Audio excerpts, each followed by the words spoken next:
Petrol ಡೀಸೆಲ್ನ ಬೆಲೆ ಈಗ ಜಾಸ್ತಿ ಆಗ್ತಿರೋದ್ರಿಂದ ಇದೊಂದು ಎಮರ್ಜೆನ್ಸಿ ಆಗ್ತಿರೋದು ಕಾರಣ ಅಂತ ಹೇಳಲಾಗುತ್ತೆ. ಸದ್ಯಕ್ಕೆ ಈಗ ಲಾಕ್ಡೌನ್ ಕೂಡ ಆಗುತ್ತೆ ಅನ್ನೋದು ಈಗ ಮಾತು ಬರ್ತಾ ಇರೋದು.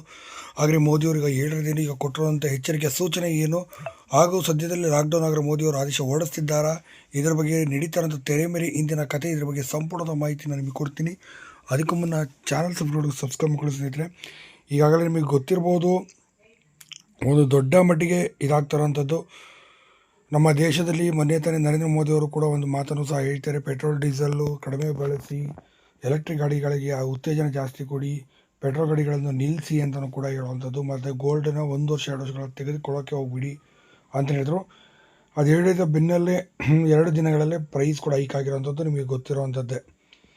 ಇನ್ನು ದೇಶಾದ್ಯಂತ ಮತ್ತೆ ಲಾಕ್ಡೌನ್ ಬರುತ್ತದೆ ಎಂಬ ಸುದ್ದಿಗಳು ಈಗಾಗಲೇ ಸಾಮಾಜಿಕ ಜಾಲತಾಣದಲ್ಲಿ ಸಿಕ್ಕಾಪಟ್ಟೆ ಹೋರಲಾಗಿದೆ. ಮತ್ತು ಇದಕ್ಕೆ ನರೇಂದ್ರ ಮೋದಿಯವರು ಕೆಲವೊಂದು ಕಾರಣಗಳು ಕೊಟ್ಟಿರೋದು, ಇದಕ್ಕೆ ಸೂಚನೆಯ ದುರಂತದ ಸೂಚನೆ ಅನ್ನೋದು ಕೂಡ ಹೇಳಲಾಗಿದೆ. ಇದೇ ಸಮಯದಲ್ಲಿ ಪೆಟ್ರೋಲ್, ಡೀಸೆಲ್ ಹಾಗೂ ಚಿನ್ನದ ಬೆಲೆ ಕೂಡ ಭಾರಿ ಏರಿಕೆ ಆಗಿದೆ ಎಂಬ ಮಾತುಗಳು ಕೂಡ ಜನರಲ್ಲಿ ಆತಂಕ ಉಂಟಿಸಿರುವಂಥದ್ದು. ಪೆಟ್ರೋಲ್ ಡೀಸೆಲ್ನ ಬೆಲೆ ಬರೋಬ್ಬರಿ ಲೆಕ್ಕ ಹಾಕಿದ್ರು ಸಹ 150 ರೂಪಾಯಿ ಗಂಟೆ ಹೋಗ್ಬೋದು. ಡಾಲರ್ ಮೌಲ್ಯ 110 ರೂಪಾಯಿಯಿಂದ 115 ರೂಪಾಯಿ ತನಕ ಮುಟ್ಟಬಹುದು. ಇನ್ನು ಚಿನ್ನದ ಬೆಲೆ 2 ಲಕ್ಷದ ಹತ್ತಿರ ಕೂಡ ಸಹ ಹೋಗ್ಬೋದು ಅನ್ನೋದು ಈಗಾಗಲೇ ಅಂದಾಜಿಸಲಾಗ್ತದೆ ಅಂತ ಸಹ ಹೇಳಲಾಗುವಂಥದ್ದು. ಇನ್ನು ಮಾನ್ಯ ಪ್ರಧಾನಿ ಮೋದಿಗಳು ಹೇಳಿರೋಂಥ ಸರ್ಕಾರದ ಹೊಸ ನಿಯಮಗಳು ಈಗಾಗಲೇ ಬರಲಿದೆ ಅಂತಲೂ ಕೂಡ ಊಹಾಪೋಹಗಳು ಕೂಡ ಹರಿದಾಡ್ತಿರೋವಂಥದ್ದು. ಆದರೆ ಇದುವರೆಗೂ ಯಾವುದೂ ಅಧಿಕೃತ ಘೋಷಣೆ ಬಿದ್ದಿಲ್ಲ. ಆದರೆ ಲಾಕ್ಡೌನ್ ಆಗ್ಬೋದು ಅನ್ನೋ ಮಾತುಗಳು ಕೂಡ ಈಗಾಗಲೇ ಸಾರ್ವಜನಿಕ ವಲಯದಲ್ಲಿ ಚರ್ಚೆ ಆಗ್ತಿರುವಂಥದ್ದು. ಇದಕ್ಕೆ ನೆದರ್ಲ್ಯಾಂಡ್ಸ್ನಲ್ಲಿ ಹೋಗಿ ನರೇಂದ್ರ ಮೋದಿ ಅವರು ಮಾತಾಡಿರೋಂಥ ಮಾತುಗಳು ಕೂಡ ಅವು ಎಚ್ಚರಿಕೆ ಕರೆಗಳು ಅಂತಲೂ ಸಹ ಹೇಳ್ಬೋದು. ಏಕೆಂದರೆ ನಮ್ಮ ದೇಶದಲ್ಲಿ ಇದೊಂದು ಎಚ್ಚರಿಕೆ ಕರೆ ಆಗ್ಬೋದು ಅಂತ ಹೇಳಲಾಗುತ್ತೆ. ಇದೇ ರೀತಿ ಮುಂದುವರೆದಿದ್ದೇ ಆದಲ್ಲಿ ನಮ್ಮ ದೇಶ ಕಡು ಬಡತನಕ್ಕೆ ಹೋಗಿ ಬೀಳ್ಬೋದು ಅನ್ನೋದು ಕೂಡ ಈಗಾಗಲೇ ಮೋದಿಯವರು ಕೊಟ್ಟಿರುವಂಥ ಎಚ್ಚರಿಕೆ ಅಂತಲೂ ಸಹ ಹೇಳಲಾಗ್ತಾ ಇರೋವಂಥದ್ದು. ಹೀಗಾಗಿ ಇದೊಂದು ಭಯಾನಕದ ದಿನಗಳ ಸುಳಿವ ಅಂತಲೂ ಸಹ ಹೇಳಲಾಗ್ತದೆ. ಇನ್ನು 2020ರ ಲಾಕ್ಡೌನ್ ನೆನಪು ಇನ್ನೂ ಜನರ ಮನಸ್ಸಿನಲ್ಲಿ ಜೀವಂತವಾಗಿದೆ. ಆ ಸಮಯದಲ್ಲಿ ಉದ್ಯೋಗ ನಷ್ಟ, ಬೆಲೆ ಏರಿಕೆ, ಆರ್ಥಿಕ ಸಂಕಷ್ಟ ಜನರಿಗೆ ಕಂಗೆಡಿಸಿತ್ತು. ಇನ್ನು ಸಾಲದಲ್ಲಿ ಸುಳುಗಿ ಎಷ್ಟೋ ಜನ ಆತ್ಮಹತ್ಯೆಗಳು ಕೂಡ ಮಾಡಿಕೊಂಡ್ರು. ಕೊರೋನಾ ರೋಗಕ್ಕೆ ಸಾವಿಗಿಂತಲೂ ಆತ್ಮಹತ್ಯೆಗಳ ಸಂಖ್ಯೆ ಹೆಚ್ಚಾಗಿ ಬಂತು. ಈಗ ಮತ್ತು ಅದೇ ಪರಿಸ್ಥಿತಿ ಬರ್ತಿದೆಯಾ ಅನ್ನೋ ಪ್ರಶ್ನೆ ಸಾಮಾನ್ಯ ಜನರಲ್ಲಿ ಮೂಡಿಸಿದೆ. ಯಾಕೆಂದರೆ ನರೇಂದ್ರ ಮೋದಿಯವರ ಕೈ ಚೆಲ್ಲಿ ಮಾತಾಡ್ತಾ ಇರುವಂಥದ್ದು ಮಾಧ್ಯಮ ವರ್ಗದವರಿಗೆ ಮತ್ತು ಬಡತನದಲ್ಲಿರುವಂಥವರಿಗೆ, ಸಾಮಾನ್ಯ ಜನರಿಗೆ ಭಯ ಹುಟ್ಟುವಂತೆ ಕಾಡ್ತಾ ಇದೆ. ಹೌದು, ಇನ್ನು ಪೆಟ್ರೋಲ್ ಬೆಲೆ ಈಗಾಗಲೇ ಅನೇಕ ರಾಜ್ಯಗಳಲ್ಲಿ 110 ದಾಟೋಗಿದೆ. ಇನ್ನು ಮುಂದಿನ ದಿನಗಳಲ್ಲಿ 150 ಕೂಡ ದಾಟುತ್ತೆ ಅನ್ನೋದು ಈಗ ಸಾಮಾಜಿಕ ಜಾಲತಾಣದಲ್ಲಿ ಬರ್ತಾರಂಥ ಸುದ್ದಿಗಳು. ಇನ್ನೊಂದು ಕಡೆ ಡೀಸೆಲ್ ದರ ಏರಿದರೆ ಅದರ ನೇರ ಪರಿಣಾಮ ಸಾರಿಗೆ ವ್ಯವಸ್ಥೆ ಮೇಲೆ ಕೂಡ ಬೀಳುತ್ತೆ. ಲಾರಿ, ಬಸ್, ಕೃಷಿ ಯಂತ್ರಗಳು ಕೂಡ ವೆಚ್ಚ ಹೆಚ್ಚಾಗುತ್ತೆ. ಮತ್ತು ದಿನನಿತ್ಯ ನಾವು ಬಳಸುವಂಥ ತರಕಾರಿ, ಅಕ್ಕಿ, ದೈನಂದಿನ ಉಪಯೋಗದ ವಸ್ತುಗಳ ಬೆಲೆಯೂ ಕೂಡ ಏರಿಕೆ ಆಗುವ ಸಾಧ್ಯತೆ ಇರೋದಕ್ಕಿಂತ ಹೆಚ್ಚಿಗೆ ಕನ್ಫರ್ಮ್ ಆಗುತ್ತೆ ಎಂಬುದು ಹೇಳ್ಬೋದು. ಇದರಿಂದ ಜನರ ಜೀವನ ಕಷ್ಟಕರವಾಗ್ಬೋದು. ಯಾಕೆಂತಂದರೆ ನಮ್ಮಲ್ಲಿರುವಂಥ ಯಾವುದೇ ಸಂಬಳ ಆಗಿರ್ಬೋದು ಯಾವುದೂ ಬದಲಾವಣೆ ಆಗೋದಿಲ್ಲ.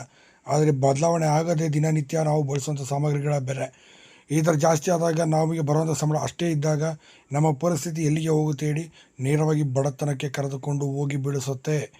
ಹೀಗಾಗಿ ಚಿನ್ನದ ಬೆಲೆ ಕೂಡ ನಿರಂತರವಾಗಿ ಏರಿಕೆ ಆಗ್ತಿರೋಂಥದ್ದು. ಮತ್ತೊಂದು ಕಡೆ ಮದುವೆ ಹಾಗೂ ಹೂಡಿಕೆ, ಚಿನ್ನ ಖರೀದಿಸೋರು ಕೂಡ ಈಗ ಆತಂಕದಲ್ಲಿದ್ದಾರೆ.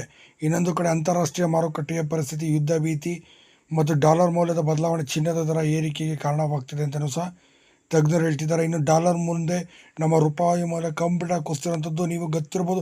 ನರೇಂದ್ರ ಮೋದಿಯವರು ಬಂದಂಥ ಸಂದರ್ಭದಲ್ಲಿ ನಾನು ಡಾಲರ್ಗಿಂತ ರೂಪಾಯಿ ಮೌಲ್ಯ ಕೇವಲ 20 ರೂಪಾಯಿಗೆ ತಂದು ಬಿಡ್ತೀನಿ, 20 ರೂಪಾಯಿಗೆ $1 ಸಿಗಬೇಕು, ಹಾಗೆ ಮಾಡ್ತೀನಿ ಅಂತ ಹೇಳಿದಂಥವ್ರು ಅದು 120 ರೂಪಾಯಿ ಅಂತಲೂ ಕೂಡ ಅವರ ಸಂದರ್ಭ ಬಿಡಿಸಿ ಹೇಳಬೇಕಿತ್ತು ಅನ್ನೋದು ಈಗ ಜನರ ಯಕ್ಷ ಪ್ರಶ್ನೆ ಆಗಿರುವಂಥದ್ದು.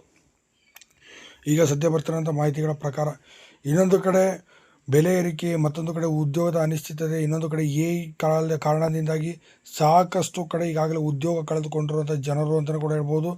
ಇನ್ನೊಂದು ಕಡೆ ಗೂಗಲ್ ಅಂಥ ಕಂಪ್ನಿಗಳಲ್ಲೂ ಕೂಡ ಎಷ್ಟೋ ಜನ ಉದ್ಯೋಗಿಗಳನ್ನು ಹೊರಹಾಕಲಾಗಿರುವಂಥದ್ದು ಈಗ ನೀವು ಇಲ್ಲಿ ಗಮನ ಹರಿಸಬೇಕಾದಂಥ ವಿಚಾರ ಅಂತಲೂ ಕೂಡ ಹೇಳ್ಬೋದು. ಇನ್ನು ಯುವಕರು ಭವಿಷ್ಯದ ಬಗ್ಗೆ ತುಂಬಾ ಚಿಂತೆಯಲ್ಲಿದ್ದಾರೆ ಅನ್ನೋದು ಕೂಡ ಈಗಾಗಲೇ ಬರ್ತಿರೋಂಥ ಮಾಹಿತಿ. ಇನ್ನು ಸಾಮಾಜಿಕ ಜಾಲತಾಣಗಳಲ್ಲಿ ಮತ್ತೆ ಲಾಕ್ಡೌನ್ ಬರ್ತಿದೆ ಅಂತ ಪೋಸ್ಟ್ಗಳು ಕೂಡ ಈಗಾಗಲೇ ವೇಗವಾಗಿ ಹರಿದಾಡ್ತಾ ಇರೋವಂಥದ್ದು. ಆದರೆ ಹಲವು ಸುದ್ದಿಗಳು ಈಗಾಗಲೇ ಸುಳ್ಳು ಕೂಡ ಆಗಿದೆ, ಆದರೆ ಸತ್ಯ ಕೂಡ ಆಗುವಂಥ ಕಾಲ ಹತ್ತಿರದಲ್ಲೇ ಇದೆ ಅನ್ನೋದು ಕೂಡ ಹೇಳ್ಬೋದು. ಇನ್ನು ಯಾವುದೇ ಸುದ್ದಿಯನ್ನು ಬರೋದ ಮುಂಚೆ ಒಂದ್ಸರಿ ಪರಿಶೀಲಿಸಿ ಅಂತಲೂ ಕೂಡ ಹೇಳಲಾಗ್ತಿರೋಂಥದ್ದು. ಸದ್ಯಕ್ಕೆ ಲಾಕ್ಡೌನ್ ಆಗೋಲ್ಲ ಅಂತ ಹೇಳಿದ್ರು ಕೂಡ ಲಾಕ್ಡೌನ್ ಆಗುವ ಸಾಧ್ಯತೆಗಳಿದೆ. ಯಾಕೆಂದರೆ ಪೆಟ್ರೋಲ್, ಡೀಸೆಲ್ ಬೆಲೆ ಈಗಾಗಲೇ ಜಾಸ್ತಿ ಆಗಿರೋದ್ರಿಂದ ಆಗುವ ಸಾಧ್ಯತೆ ಇದೆ ಅಂತಲೂ ಹೇಳಲಾಗುತ್ತೆ. ಇನ್ನು ಕೆಲವರು ಪೆಟ್ರೋಲ್ ಮತ್ತು ಡೀಸೆಲ್ ಬೆಲೆ ಏರಿಕೆ ಜಾಗತಿಕ ಮಾರುಕಟ್ಟೆಯ ಕಾರಣ ಅಂತ ಹೇಳ್ತಿದ್ದಾರೆ. ಕ್ರೂಡ್ ಆಯಿಲ್ ದರ ಏರಿದರೆ ಭಾರತದಲ್ಲೂ ಪರಿಣಾಮ ಬೀರುತ್ತೆ ಅನ್ನೋದು ಹೇಳ್ತಿರೋದು. ಈಗಾಗಲೇ ನೀವು ಇಲ್ಲಿ ಗಮನ ಹರಿಸಬೇಕಾದ ಒಂದು ವಿಚಾರ ಇದೆ. ಕ್ರೂಡ್ ಆಯಿಲ್ ಈಗಾಗಲೇ ಜಾಸ್ತಿ ಆಗಿದೆ, ಅದೇ ಕಾರಣಕ್ಕೆ ಪೆಟ್ರೋಲ್ ಡೀಸೆಲ್ ಜಾಸ್ತಿ ಮಾಡಿದೆ ಅಂತ ಮೋದಿಯವರು ಹೇಳ್ತಾ ಇರ್ಬೋದು. ಆದರೆ ಹಿಂದೆ ಕ್ರೂಡ್ ಆಯಿಲ್ ಬೆಲೆ ಸಾಕಷ್ಟು ಕಡಿಮೆ ಇತ್ತು ಯುದ್ಧದ ಮುಂಚೆ. ಅವಾಗ ಏನಾದರೂ ಕಡಿಮೆ ಮಾಡಿದ್ರೆ ಆಗಲೂ ಯಾವುದೇ ಕಡಿಮೆ ಮಾಡಲಿಲ್ಲ. ಅವಾಗ ಸೇವ್ ಮಾಡಿದಂಥ ಹಣ ಎಲ್ಲಿಗೆ ಇಟ್ಟರು ಹಂಗಾರೆ ಅಂತಲೂ ಕೂಡ ಎಲ್ಲರೂ ಕೇಳ್ತಿರೋಂಥ ಪ್ರಶ್ನೆ. ಇನ್ನೊಂದು ಕಡೆ ಜನಸಾಮಾನ್ಯರು ಈಗಾಗಲೇ ವಿದ್ಯುತ್ ಬಿಲ್ಲು ಮತ್ತು ಮನೆ ಬಾಡಿಗೆ, ಆಹಾರ ವೆಚ್ಚಗಳಿಂದ ಸಂಕಷ್ಟದಲ್ಲಿದ್ದಾರೆ. ಇದರ ನಡುವೆ ಮತ್ತಷ್ಟು ಬೆಲೆ ಏರಿಕೆ ದೊಡ್ಡ ಹೊರೆ ಆಗುತ್ತೆ ಅಂತಲೂ ಕೂಡ ಹೇಳುವಂಥದ್ದು. ಇನ್ನೊಂದು ಕಡೆ ಆರ್ಥಿಕ ತಜ್ಞರ ಪ್ರಕಾರ ಸರ್ಕಾರ ತೆರಿಗೆ ಕಡಿತ ಮಾಡಿದರೆ ಇಂಧನ ದರ ಸ್ವಲ್ಪ ಮಟ್ಟಿಗಾದರೂ ಇಳಿಯುವ ಸಾಧ್ಯತೆ ಇದೆ ಅಂತ ಹೇಳಲಾಗುತ್ತೆ.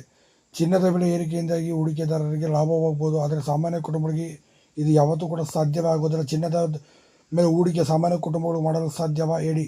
ಏನಿದ್ರು ನರೇಂದ್ರ ಮೋದಿ ಅಂತ ದೊಡ್ಡ ಶ್ರೀಮಂತರು ಮಾತ್ರನೇ ಮಾಡಲು ಸಾಧ್ಯ ಅಂತಲೇ ಹೇಳ್ಬೋದು.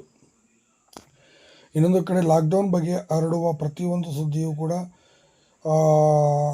ಭಾಳ ವಿವೇಚನೆ ನೋಡಬೇಕಾಗುತ್ತೆ. ಕೆಲವೊಮ್ಮೆ ವೀಕ್ಷಣೆ ಮತ್ತು ರಾಜಕೀಯ ಲಾಭಕ್ಕಾಗಿಯೂ ಸಹ ಸುಳ್ಳು ಹೇಳ್ಬೋದು ಅಂತಲೂ ಕೂಡ ಹೇಳಲಾಗುವಂಥದ್ದು. ಇನ್ನೊಂದು ಕಡೆ ಜನರು ಆತಂಕಕ್ಕೆ ಒಳಗಾಗದೆ ಅಧಿಕೃತ ಮಾಹಿತಿಯನ್ನು ನೋಡಿ, ಇನ್ನು ಸರ್ಕಾರದ ಪ್ರಕಟಣೆ ಹೊರಟಾಗ ಮಾತ್ರ ನೋಡಿ ಅಂತಲೂ ಕೂಡ ಹೇಳಲಾಗುವಂಥದ್ದು. ಇನ್ನೊಂದು ಕಡೆ 2026ರಲ್ಲಿ ದೇಶ ಆರ್ಥಿಕ ಪರಿಸ್ಥಿತಿ ಹೇಗಿರಲಿದೆ ಎಂಬುದು ಕಾಲವೇ ತೀರ್ಮಾನಿಸಲಿದೆ. ಆದರೆ ಬೆಲೆ ಏರಿಕೆ ವಿಷಯದಲ್ಲಿ ಜನರ ಕಳವಳ ಮಾತ್ರ ಹೆಚ್ಚಾಗುತ್ತಿದೆ. ಮತ್ತೆ ಲಾಕ್ಡೌನ್ ಬರುತ್ತದೆಯೇ? ಪೆಟ್ರೋಲ್ 150 ರೂಪಾಯಿ ಗಡಿ ದಾಟುತ್ತದೆಯಾ ಎಂಬ ಪ್ರಶ್ನೆಯೂ ಕೂಡ ಈಗಾಗಲೇ ಮೂಡ್ತಿರೋಂಥದ್ದು.